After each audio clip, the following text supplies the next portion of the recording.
The year is 2022, and the gaming industry is in a void.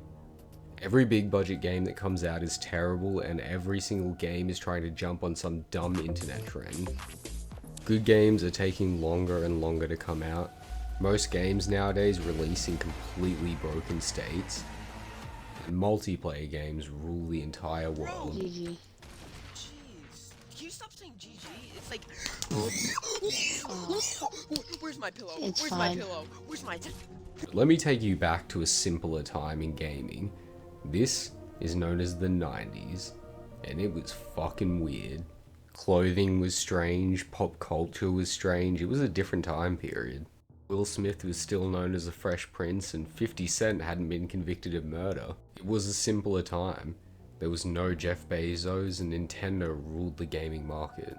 But in 1990, Nintendo would release an all-time hood classic, the Super Nintendo. This was a period in gaming where games were quality and they weren't just sold as cash grabs. A time where games weren't printed on CDs and were instead on big blocky cartridges. It was pretty weird. So sit back, relax, and let's take a look at some certified hood classics from the Super Nintendo.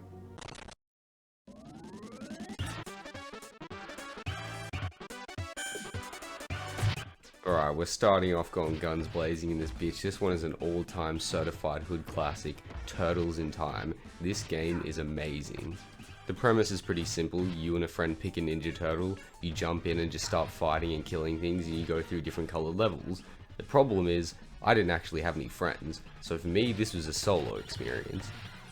This game is just so much fun and it's addicting, and it's really simple too. Anyone can just kind of pick up and play it. The problem is when you get to the facility level. This level is just a fucking dickhead. Because the game just starts throwing these stupid fucking robots at you and they keep shooting these projectiles, and this is where the game goes from fair and challenging to just plain bullshit. I mainly played as the blue Ninja Turtle for most of the experience, and then I think I switched over to the red one after a while, and they actually have like different abilities and weights, and they actually play slightly differently. And then I switched to the orange one and I realized he's actually the best. I didn't play as Donatello though, because fuck Donatello. All my homies hate Donatello. The game is super fun and I enjoyed it the whole time through, but like I said, the facility part just absolutely kills it for me. This place sucks. The stupid dumb fucking robots, I just hate these robots. Fuck you robots. That's not even mentioning the boss fight in this level, Tokka and Raza. I don't even know if I'm pronouncing that right, but fuck this boss, man. Fuck this fight. This is the worst fight.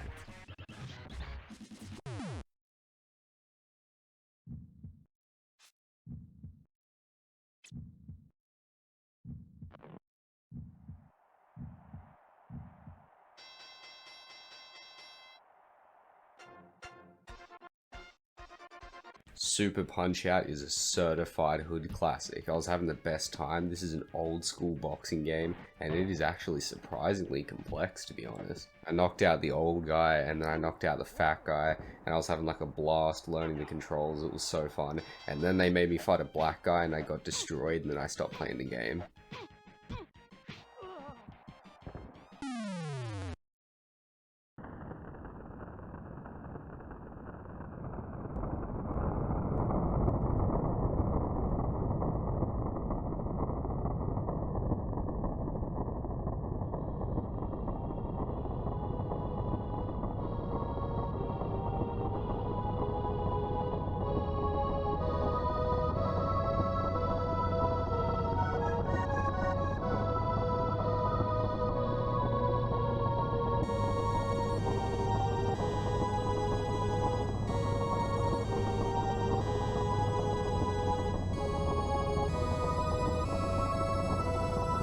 Demon's Crest was a little bit of a surprise, to be honest. I hadn't actually ever heard it before, I'd never played it, and I tried it out for the first time for this video, and it honestly kind of surprised me. I kept dying to this stupid dragon part, and I was about to quit, but then I went online and found this old Reddit thread on what you're actually supposed to do, and I figured out how to beat it, and I'm actually glad I did, because this game was actually really good. These Americans on Reddit kept singing its praises and talking about how this was the greatest game on SNES, and this was pretty surprising because again, I hadn't actually even heard of this game before. But you know what they say, if an American has said it on Reddit, then it's definitely true. I kept dying to a bunch of bullshit like the enemy placement, and I couldn't figure out the controls, and then I realized you can just fly over the entire level straight to the final part of the boss, and then beat it. Yeah, I'm not even kidding.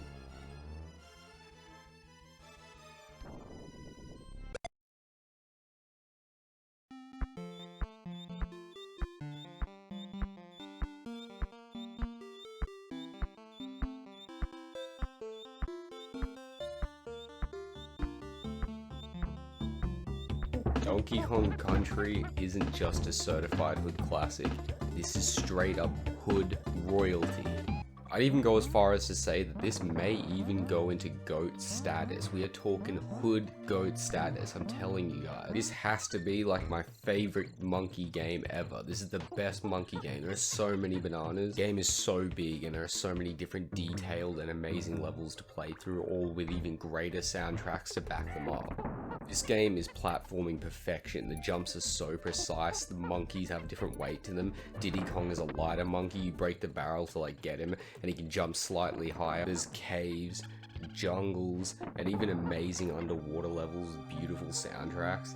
This is the complete certified monkey experience. This is my favorite monkey game on SNES, and we might even be talking GOAT status. I'm telling you, this could honestly be the greatest Super Nintendo game ever. How have you not played this game yet?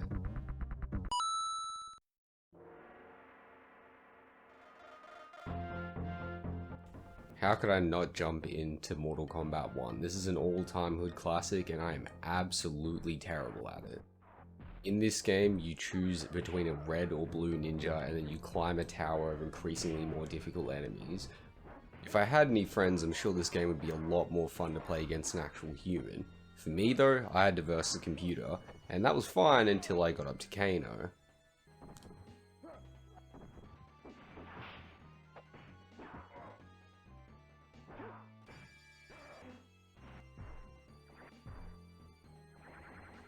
I can't move. I literally cannot move. I can't move!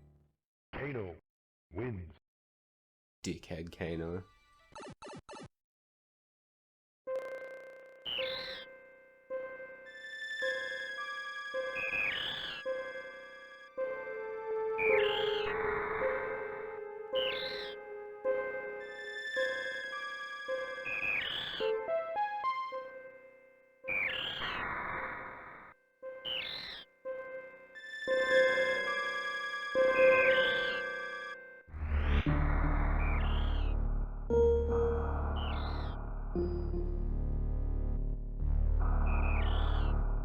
When I told you that Super Monkey Game was the best game on Super Nintendo, I lied to you, because the actual best game is Super Metroid.